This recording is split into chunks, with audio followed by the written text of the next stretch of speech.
बिहार की राजनीति में कदम डाला है, तब से वे हर दिन उनकी चर्चा अपने चरम पर होती है। मीडिया के खबरों में हो, विपक्ष के नजरों में हो या फिर जनता के विचारों में हो, प्रशांत किशोर लगातार यह दावा करते हुए भी नजर आते हैं, या तो वे फर्श पर रहेंगे या अर्श पर पहुंचेंगे।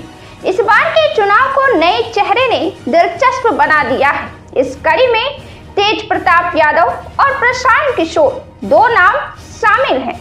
प्रशांत किशोर हमेशा से राजद पर और नीतीश पर आक्रामक रुख रखते थे।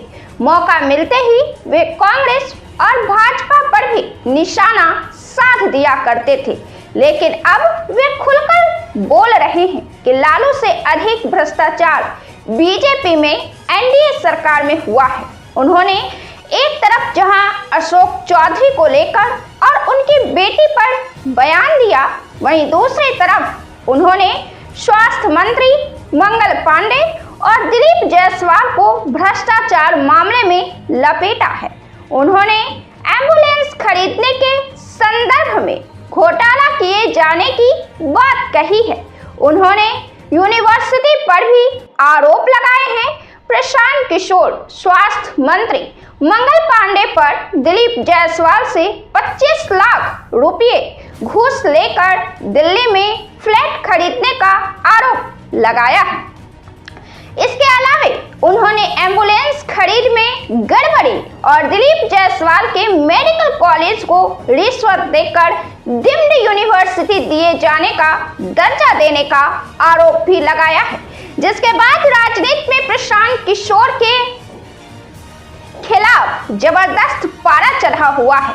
अशोक चौधरी के बाद अब भाजपा के नीरज ने भी प्रशांत किशोर को चेतावनी दे डाली है। अशोक चौधरी ने पीके के खिलाफ में मानहानि का केस ठोका है।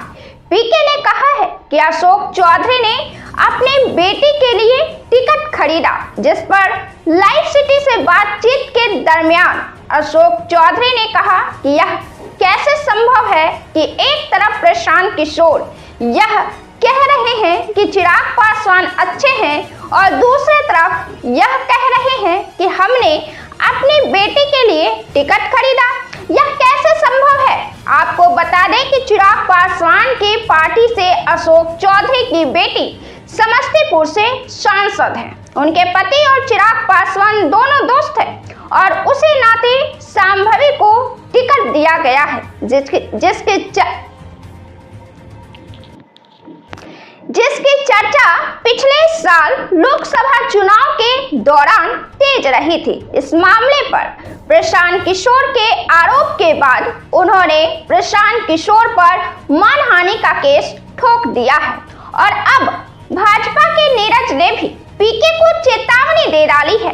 दिलीप जायसवाल और मंगल पांडे के बीच भ्रष्टाचार और सहयोग का आरोप पीके ने लगाया है। इसके बाद नीरज ने भी कहा है कि वे इस तरह के बयान से जनता को बेवकूफ बना रहे हैं। वे राजनीतिक विद्वेष से ऐसी बात कर रहे हैं। वे जांच एजेंसियों के पास जाए, ना कि मीडिया में झूठ फैलाए। नीरज ने प्रशांत किशोर को चेतावनी देते हुए कहा है कि या तो वे इन बातों का ठोस सबूत दे या फिर उनके खिलाफ मानहानि का मुकदमा दायर किया जाएगा।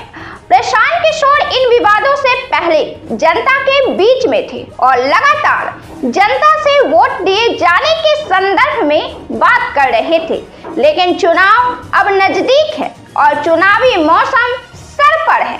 ऐसे में प्रशांत किशोर इन बयानों से बिहार की सियासत में तेज उबाल ला दिया है।